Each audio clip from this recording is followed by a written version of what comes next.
El agro no duele solo por lo que pasa con el clima o los mercados.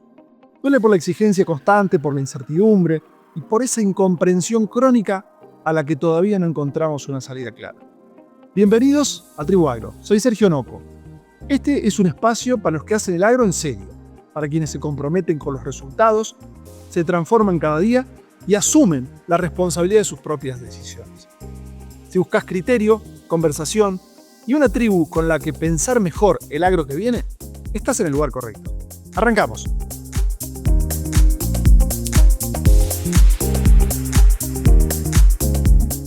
Hola a todos, arrancamos un nuevo episodio de la Tribu Agro. Gracias por estar acá con nosotros, acompañándonos. Hoy vamos a hablar un tema que es bastante importante y muchas veces no le estamos dando la atención suficiente. Se habla mucho de social selling y hablamos también de conversational selling. Vamos a ver que las dos están muy relacionadas. Diría yo que social selling es una parte, es un subconjunto del conversational selling. No es para hacernos lo fino porque decimos en inglés, porque es una terminología que se utiliza. Básicamente quiere decir ventas conversacionales. Vender conversando. Obviamente que la venta es, como dice Brian Tracy, es una transferencia de confianza del vendedor al comprador.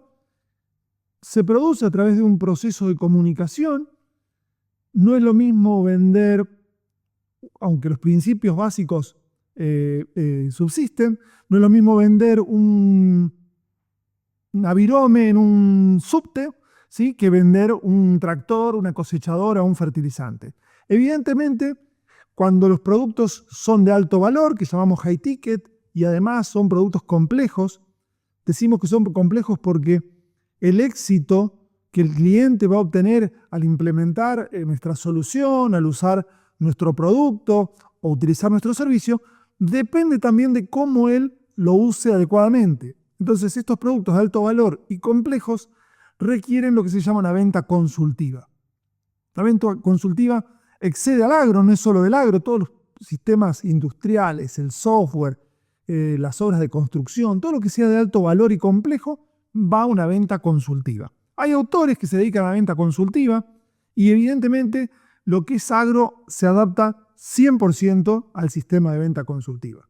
Entonces, esa venta consultiva requiere que la persona que interactúa con el comprador, sí, ya no hablo de cliente, porque en la medida que las empresas del agro también crecen, ya no siempre nos toca hablar con el cliente. O sea, el cliente ya muchas veces nos encontramos, y diría que cada día más, con que el cliente no es una persona física, sino es una persona jurídica, es una empresa, es una organización.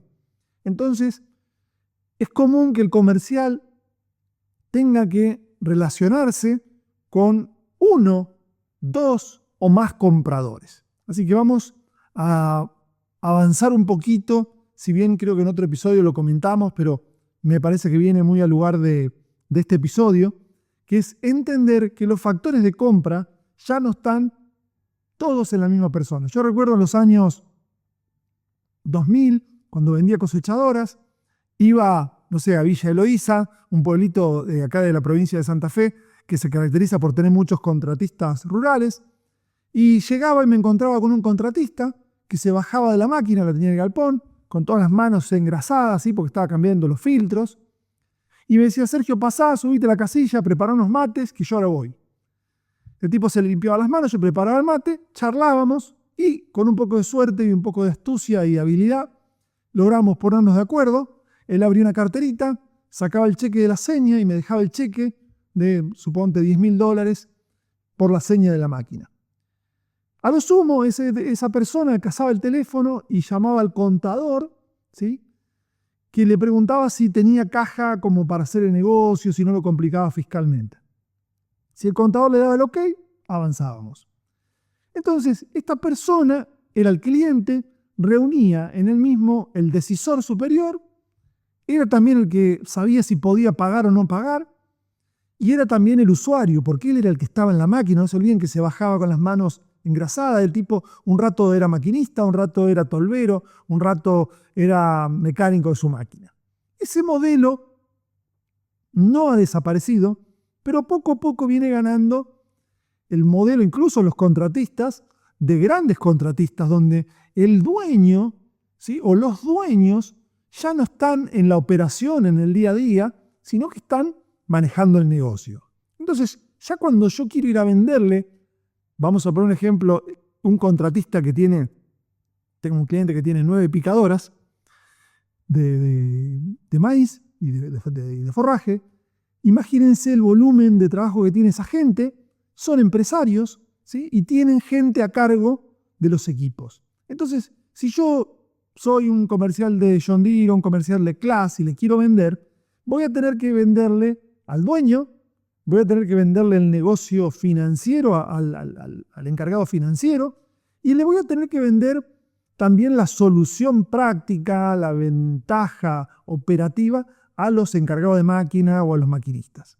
Entonces, es importante entender que en esta venta consultiva moderna muchas veces el comercial no tiene que venderle solamente a una persona, el cliente, sino que le vende a varios compradores que compran cosas distintas dentro del mismo cliente. No tiene sentido, imagínense que yo vaya a hablar con un contador y le diga, vos sabés que esta tracina la podés mezclar con este producto y no hace espuma. Al contador le importa nada eso, ¿sí? Ahora, voy al maquinista y le digo, vos sabés que te lo doy especificado a diciembre, negro, es un negoción. Al maquinista no le importa. Entonces, estoy vendiendo equivocadamente. Entonces, al encargado financiero le voy a vender que va especificado a diciembre, al operativo le voy a mostrar que este producto se puede mezclar con atracina. Entonces, fíjense cómo el comercial tiene un montón de capas de valor de su producto, tiene un montón de beneficios y tiene que vender de alguna manera o ofrecer determinados beneficios dependiendo de a qué jugador, a qué comprador dentro del cliente se lo está vendiendo.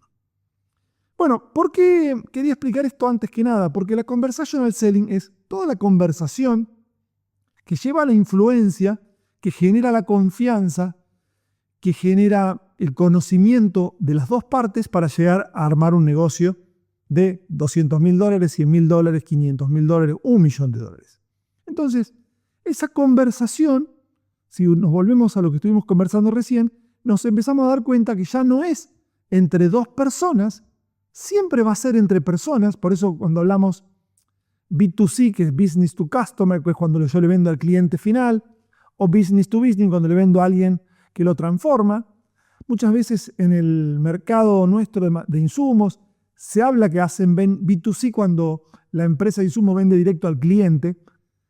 En mi opinión, en todos los casos es B2B, porque no importa que la persona yo le venda un fertilizante para revenderlo, que es claramente un B2B, pero cuando se lo vende a un productor, en realidad él no lo usa como usuario final, sino que lo transforma en su proceso productivo, es como un insumo. No se diferencia en eso tanto de una industria, que me puede comprar electrodos porque va a soldar chapa y va a hacer máquinas. El productor me va a comprar fertilizante, me va a comprar insecticidas, me va a comprar semillas, me va a comprar sembradoras para, en un proceso productivo, producir soja, maíz, trigo, leche, lo que fuera. Entonces, es importante entender, desde la perspectiva comercial, que hoy las conversaciones ya son siempre persona a persona, pero no necesariamente entre dos. Es más, no es raro que en la empresa mía, de la empresa vendedora, llamémoslo así, también intervenga más de una persona. Porque si hay una consulta técnica muy específica, quizás yo tengo que llamar a alguien de la parte técnica. Si hay una parte financiera muy importante, quizás tengo que llamar a alguien de la parte financiera. Pero siempre el comercial va a ser el 10 del fútbol, el pivot del básquet, ¿sí? Es la persona que va a administrar y va a manejar ese juego. Entonces, ese proceso de conversación se puede dar entre varias personas del vendedor y varias personas del comprador. También se puede dar entre dos personas, comprador y vendedor, que fue lo tradicional. Ese es uno de los aspectos del conversational selling. El otro es entender, eso se llama multipersona o omnipersonalidad. Después se habla de omnicanal. Omnicanal quiere decir que hay varios canales para conversar. Tradicionalmente, cuando yo empecé a trabajar en ventas, era teléfono, o presencial. No había otra. Vos lo llamabas por teléfono, armabas una cita, lo ibas a ver al campo o el cliente te venía a ver a vos al negocio. No había mucho más que eso. Bueno, el otro día me dijeron que era un dinosaurio porque yo decía que había que hablar por teléfono. Así que, bueno, en la época de los dinosaurios eran esos los canales. Hoy hay WhatsApp. Recuerden que WhatsApp en sí mismo es un multicanal, porque yo WhatsApp puedo tener mensajes asincrónicos, es decir, que los puedo mandar ahora y vos lo ves a la noche. Puedo mandar notas de audio asincrónicas, yo te las mando ahora, vos las escuchás cuando puedas. Te puedo mandar notas de video asincrónicas. Después te puedo hacer llamada por WhatsApp. ¿Sí? Llamada por WhatsApp era una cosa que no se usaba tanto, hoy se usa un montón, porque el productor está en el campo, quizás no tiene señal de datos o de comunicación del celular, pero tiene un Starlink y tiene facilidad para hablar por WhatsApp. Bueno, es posible configurar para hacer llamadas tradicionales a través de Wi-Fi, pero la mayoría no lo tiene aplicado. Entonces, cuando están en zona de campo, pero con buena señal de internet, ya sea porque lo tienen en la camioneta o lo tienen en el galpón o en la oficina del campo, el cliente es normal que te llame por WhatsApp. Después está la videollamada por WhatsApp y después están las interacciones de red social, que de alguna manera tiene WhatsApp, que es los estados de WhatsApp.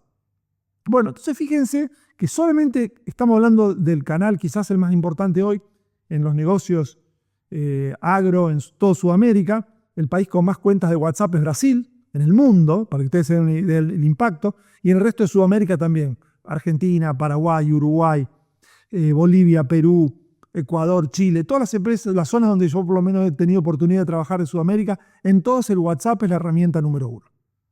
Pero no la única. ¿Qué otra herramienta tenemos? Bueno, básicamente Meta, que tiene Instagram y Facebook. Muchos clientes te escriben porque ven alguna publicación tuya y te escriben, aún teniendo tu WhatsApp, aún teniendo tu teléfono, eligen escribirte por Instagram. Y vos tenés que responder por ese canal porque el cliente es el que elige el canal.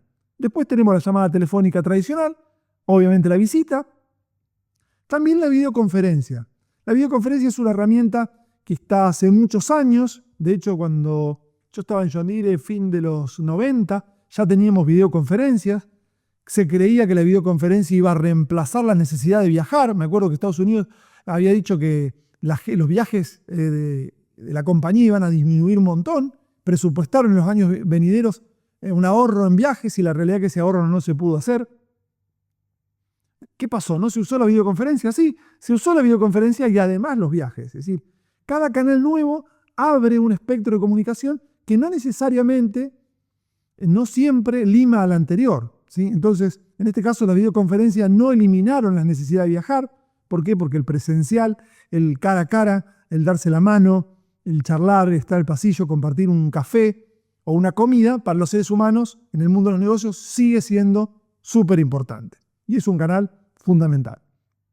Pero bueno, las videoconferencias, si bien estuvieron mucho tiempo, estallaron, explotaron en la pandemia, ¿sí? En la pandemia todos aprendimos a usar, antes usábamos solamente Skype, quizá, todos aprendimos a usar Zoom, empezamos a usar Meet, empezamos a usar Teams. Bueno, hoy en mi día a día de trabajo yo debo tener promedio 2 o 3 reuniones por videoconferencia por día, con lo que son unas 60 reuniones al mes, es decir, un montón. Bueno, no en todas las empresas y no en todos los rubros lo están aprovechando. Y quizás ahí hay un espacio para crecer muy grande. ¿Por qué? Porque nuestro cliente, el productor, en la pandemia se acostumbró, pero después nadie le pidió hacer videoconferencia.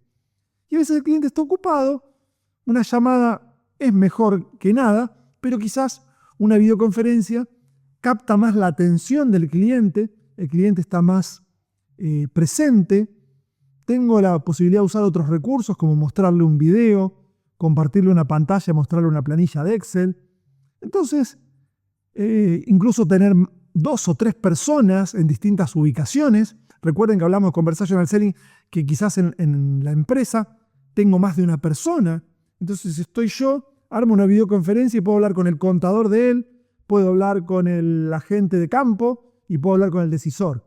Y tenerlos en tiempo real, media hora, 1 hora para mí charlando y sacándose todas las dudas porque si después yo después le hablo a mi empleado y después hablo con el contador, ese proceso se dilata, la decisión se enfría, le estoy dando espacio a la competencia. Entonces, súper recomiendo volver a tener en cuenta el recurso de la videoconferencia. Empiezan a pedirle videoconferencia a sus clientes y van a ver que el cliente está bastante dispuesto a hacerlo. Si no lo está, no hay problema. Siempre el esfuerzo comunicacional lo tiene que hacer el vendedor para adaptarse al cliente, pero así como suelo insistir bastante con la llamada telefónica, me atrevo a insistir también con que la videoconferencia es una herramienta muy útil.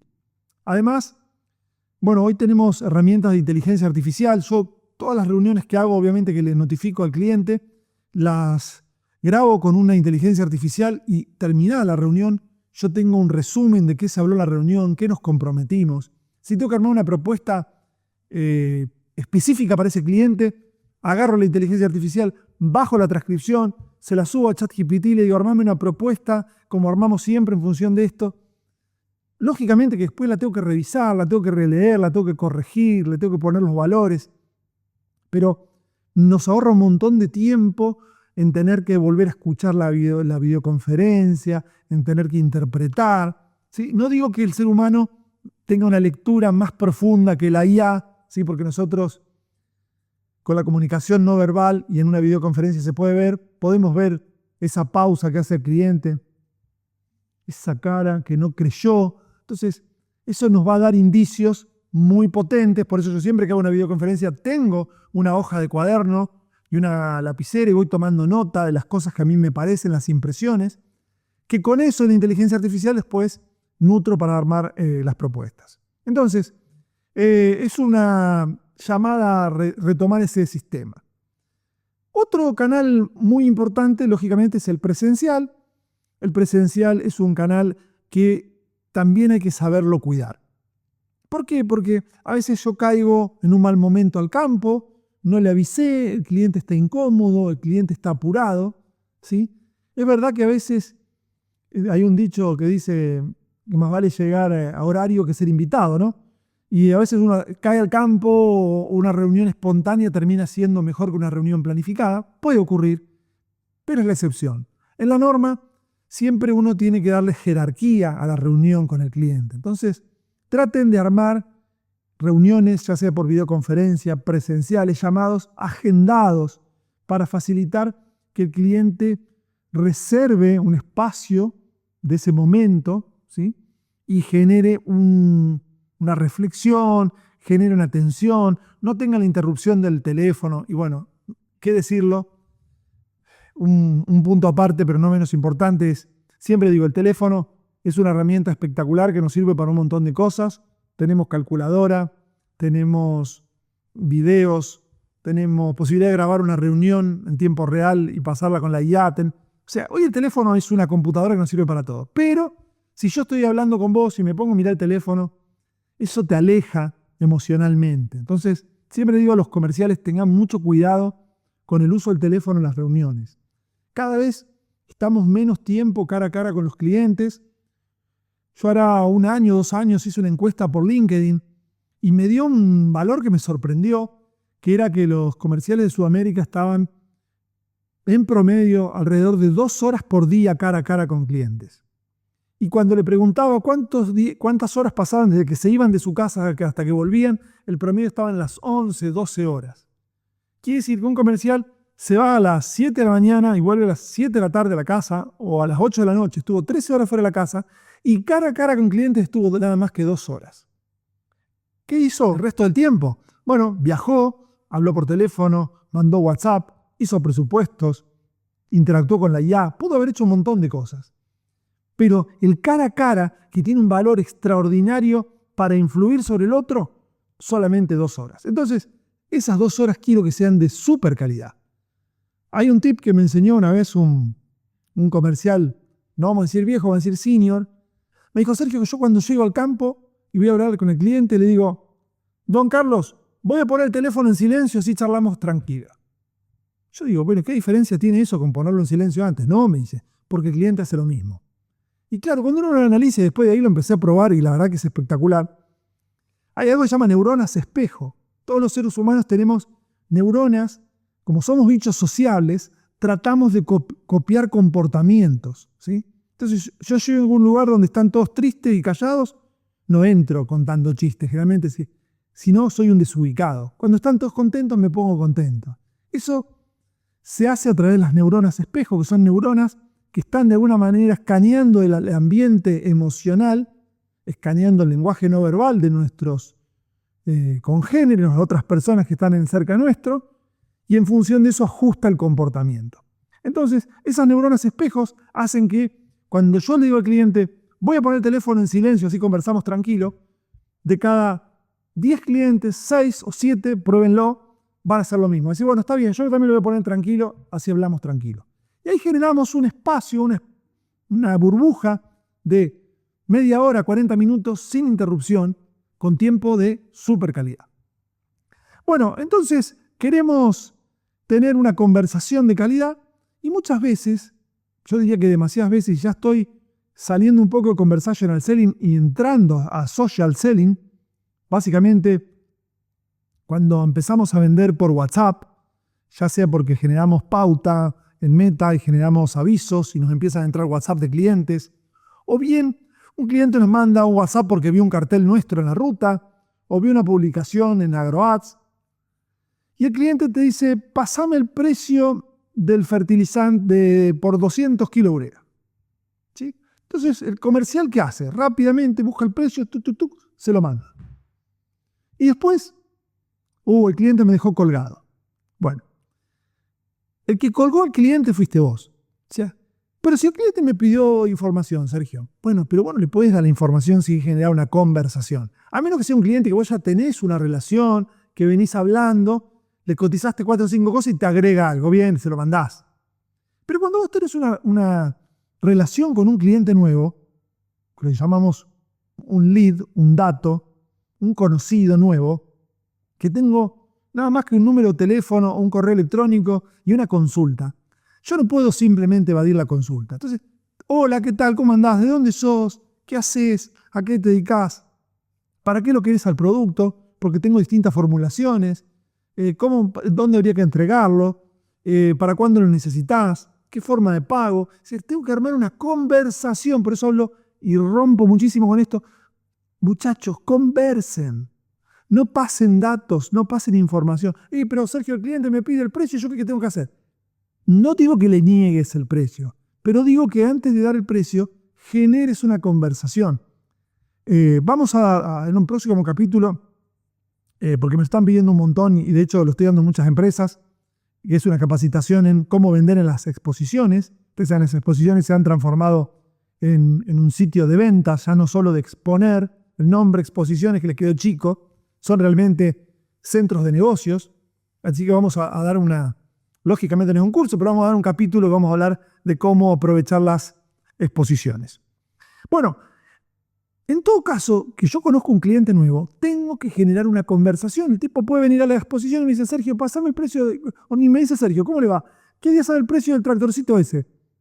Bueno, mire, depende, porque ese tractor tiene distintas configuraciones. No, dame el precio, rápido, así como está. Siéntese que se lo hago. Estoy apurado, pásame el precio, pibe. ¿Sí? El cliente quiere el precio. Si yo le doy el precio, se va y no voy a saber nunca más nada que él. Mira, no tengo problema, pero tengo 2 configuraciones. ¿Usted lo quiere con la pala o sin la pala? ¿De dónde viene, mi amigo? Si vos insistís, el tipo de a poco, bueno, puede haber uno en 20 que sea imposible, inflanqueable. Y la verdad que no te interesa, porque ese tipo no le vas a vender. Entonces, mire, si tiene 5 minutos para darle el precio, necesito armar una ficha. Nosotros tenemos un procedimiento acá. Entonces, le armo la ficha, le pregunto de dónde viene, le saco el quit para saber si el tipo es sujeto de crédito. No, porque en realidad es para mi tío. ¿Y cómo se llama la empresa de su tío? Y si no, si es un competidor que mandó a alguien a preguntar precio, ¿me interesa atenderlo? ¿Me interesa darle simplemente el precio? Negro, si fuiste a espiar, trabajá, inventate una historia, decime que tu tío se llama, no sé, dame un número. Remala un poco, ¿sí? En general, el 99% de la gente que vamos a atender en una exposición o que vamos a atender en una reunión, en un congreso, es gente que está ahí porque está interesada en el rubro, en el tema que se habla, le interesó tu producto, le llamó la atención. quizás no es tan comprador, pero le picó el bichito de la curiosidad y quiere tener esa información. Bueno, genera una conversación. Aunque fruto de esa conversación descubras que el cliente está frío. Puede ser, quizás sea el 70%, pero yo quiero saber si realmente estaba frío, quiero saber el número de teléfono, quiero que él me agende en lo posible, si puedo sacarle el quit, ¿sí? Saber de dónde es, qué valores tiene, qué problemas tiene. Y eso lo tengo que volcar. Primero lo voy a interpretar yo, con mi corazón, mi cerebro, pero el cliente se va, yo lo tengo que volcar en algún lado. Los vendedores viejos usaban la agenda de papel, el cuaderno. Bueno, sirve, para salir del paso sirve. Pero ¿qué pasa? Yo uso mucho el cuaderno, me gusta el cuaderno arte cuadriculado, que me quedó de la época que iba al colegio, al Politécnico, que usábamos cuadriculado, me gustó el cuadriculado. Hizo cuadriculado. Uso fibrones, uso viromes. Está probado que cognitivamente escribir es súper poderoso para entender, para recordar conceptos. Así que yo no me privo de escribir, de dibujar, de pintar, de hacer garabatos. No lo entiendo yo nada más del cuaderno, pero no importa. Pero después eso tiene que ir a otro lado. Entonces, yo tengo reuniones con clientes y anoto en el cuaderno, pero también la IA me está haciendo un resumen. Y después cargo en un Excel qué reunión tuve, cuándo, con qué tema y qué empresa y el quit. Y eso, o en el CRM, ¿sí? Entonces, toda esa información, de alguna manera, no la pierdo. ¿Por qué? Porque me pasó años de cuaderno que no los tiraba, y debo tener una pila así de cuadernos desde el año, no sé, yo me fui de John Deere en el año 2003 y estuve trabajando, manejando un pool de siembra que suponte que no tuvo nada que ver con ventas, pero ya 2004, 2005 estaba vendiendo, o sea que hace 20 años que lleno entre 2 y 3 cuadernos por año. Imagínense los cuadernos que tendría que tener guardado con nombres, teléfonos, todo. Si yo eso no lo digitalicé, lo hubiera perdido. Bueno, siempre tuve la inquietud de agendarlo. Entonces hoy yo tengo 17.000 contactos en Google, fruto de toda esa vida. Ojo ahí, un cementerio entero dentro de mi teléfono. Gente que murió, gente que se fundió, pero por ahí te entra una llamada telefónica o te entra un WhatsApp y te lo identifica. Te dice, Roberto García, cliente, Mar del Plata. Y vos lo atendés y, ¿qué tal, Roberto? ¿Cómo le va? Ni te acordás quién es, pero vos sabés que se llama Roberto. Es más, hiciste un campo de notas, pudiste poner, interesado en un tractor Massey Ferguson tal. No, hablamos en el año 2017 con usted, me había andado buscando un tractor. Ah, mira vos, sí, después al final le compró un vecino. Ya me puse a charlar. Entonces, la conversación, todo lo que yo sepa para generar conversación es poder. Me ayuda a ser un mejor interlocutor. Ayuda a que el cliente conecte más rápido conmigo. Entonces, el proceso de comunicación y de conversación me permite a mí extraer información. Y esa información la tengo que guardar en un medio digital, idealmente un CRM, mínimamente en los contactos de Google, después bajarlo a un Excel, porque yo de Google lo puedo bajar a un Excel, para que esa información no se pierda. A mí me gusta tenerlo en Google porque me da esa rapidez, ¿sí? que uno en los negocios siempre necesita, que es que el cliente te llamó y vos sabés rápidamente 2 o 3 cosas de él. Ahora, si yo quiero sacar información macro, si quiero poder hacer estrategias de seguimiento, si quiero hacer gestión de cartera, para todo eso necesito tenerlo en un Excel o en un CRM, ¿sí? Vamos a volver varias veces a lo largo de los próximos capítulos sobre esto, porque es una herramienta muy actual y que muchos comerciales le tienen un poquito de antipatía, no nos sirve, no nos gusta. Y a veces quizás fue una mala experiencia, quizás estuvo mal introducido el tema en la empresa y asociamos a que la tecnología no sirve, como si me compro un auto. Y el auto me sale malo y digo, no, los autos no sirven porque se funden. Bueno, se te fundió uno a vos, pero eso no quiere decir que todos los autos deban ser así. Bueno, entonces para redondear un poquito el tema de conversational selling, repito algunos conceptos. Es clave generar una conversación si yo quiero influir en el otro. Es clave generar una conversación si yo quiero obtener información de valor. Es clave genera una conversación para generar una relación. Hay una rama del marketing que se llama marketing relacional, ¿sí? Y tiene que ver con esto. Yo quiero generar una relación, tengo que generar una conversación. Y voy a dedicar estos 5 minutos finales a social selling. Social selling es un tipo de venta que se da a través de redes sociales. Bueno, mucha gente cree que vender por redes sociales es poner una placa con un bidón y un precio. Bueno, eso está probado que no funciona. Puede funcionar parcialmente con productos muy aspiracionales, o sea que está totalmente dicho. Yo pongo una placa que digo Toyota Hilux, 300 toneladas de soja, entrega inmediata, supónganse. Bueno, el productor la ve que es un negocio, te va a escribir, ¿sí? Pocas unidades disponibles, puedo generar. Ahora, yo veo avisos de camioneta hoy, en todos el vendedor explica, da la cara, camina al lado del auto, se baja del auto, se sube, genera algo mucho más entretenido de ver, con muchos más ganchos visuales, mucho más vinculador con el otro, con la emocionalidad del otro. Vamos a volver también cuando hagamos algo de generación de demanda sobre esos conceptos. Bueno, yo genero una consulta del cliente y entonces ahora lo único que tengo es una pequeña señal que me dice, este tipo, que a veces tengo el nombre, a veces no, este número de teléfono está interesado en este producto. No puedo pasar la información, quédense con esto si quieren, con pocas ideas de lo que hablamos hoy, no puedo pasar información y tengo que empezar a generar una relación. Muchas veces el cliente no me compra, pero me empieza a seguir. Puedo devolverle el seguir y si no, el cliente empieza a interactuar. Y yo puedo interactuar con él. Ojo, también eso se da mucho en WhatsApp, ¿sí?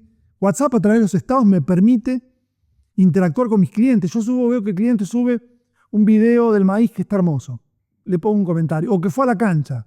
No sé, él es hincha de Boca y ganó Boca. Bien, entonces le pongo, bien, jugaron bien el otro día. O le regalaron un penal, ¿sí? Entonces, de esa manera puedo generar una ida y vuelta, puedo generar una charla.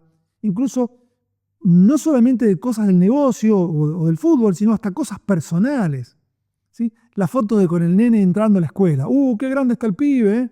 O el tipo andando en moto. ¿Vieron? Yo tengo muchos amigos de 50, 60 que están andando en moto. Y productores también. Es como una forma de confraternizar con un grupo de hombres y salir y distraerse. Y bueno, los motoqueros, estos tardíos, son una tribu. Y el tipo encuentra en eso una pasión. Entonces, ¿a dónde fueron? Aunque vos no seas motoquero, ¿a dónde fueron? Anduvieron por Catamarca, qué lindo, ¿y por dónde pasearon? Qué lindo, ¿y cuántos días pusieron? Y el tipo te empieza a contar de su aventura, ¿sí? Y genuinamente hay que preguntar, y ahí genero un vínculo, ahí genero un puente emocional que me acerca a él. En definitiva, todo esto es el social selling. No se queden solamente con Instagram, no se queden solamente con TikTok y con Facebook. LinkedIn, y si quieren podemos en algún momento hacer un episodio solo de LinkedIn, porque es una herramienta muy importante que la mayoría no está usando.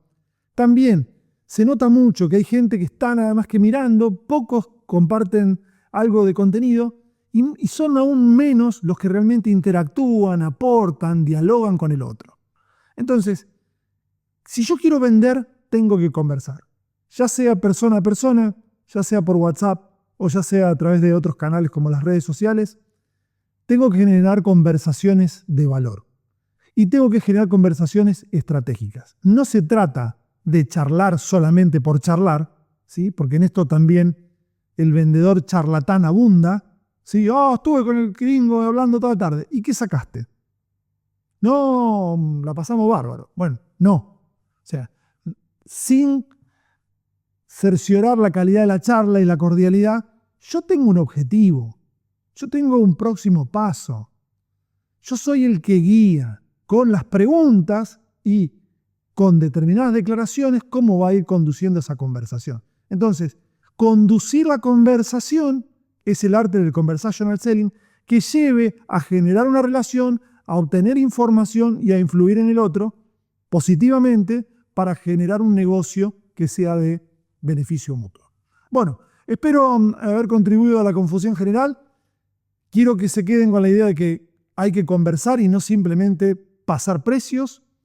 cuando el cliente te deje colgado, no le eches solo la culpa al cliente, sino, como dice Carl Jung, dice, cuando uno mira hacia afuera, se engaña, y cuando uno se mira hacia adentro, se descubre. Entonces, cuando vean que un proceso de comunicación se enfría, tratemos de interpretar en qué metimos la pata o qué podríamos haber hecho mejor para que esa conversación no se cortara. Bueno, gracias por haber llegado hasta acá, por habernos acompañado en otro episodio de La Tribu Agro. Vamos a seguir en próximos capítulos entonces hablando de todos estos temas que tanto nos gustan y nos apasionan.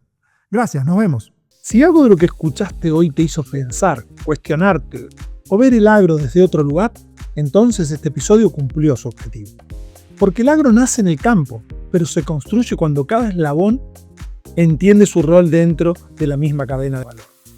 El agro no se transforma desde un solo lugar, se transforma cuando dejamos los enfrentamientos y empezamos a integrarnos, desde el lote hasta el consumidor. Si este contenido te sumó, si te hizo sentido o simplemente te entretuvo viajando o en el gimnasio o en el tractor, toca la campanita para suscribirte al podcast, ya sea en Spotify o en YouTube. Compartilo con alguien de tu equipo, con un colega, con ese amigo que también vive el agro con pasión como vos. Y si querés ser parte activa, sumate a esta tribu. Déjame tu comentario, porque estas conversaciones siguen luego fuera del micrófono, con un mate o un café de por medio. Esto es Tribu Agro. Vivimos el agro. Y cuando lo pensamos, lo transformamos. Gracias por llegar hasta aquí y ser parte de la cadena de valor del agro y de Tribu Agro. Nos vemos. Toma las riendas de tu negocio y juntos tomemos las del agro, porque juntos hacemos un futuro todavía mejor.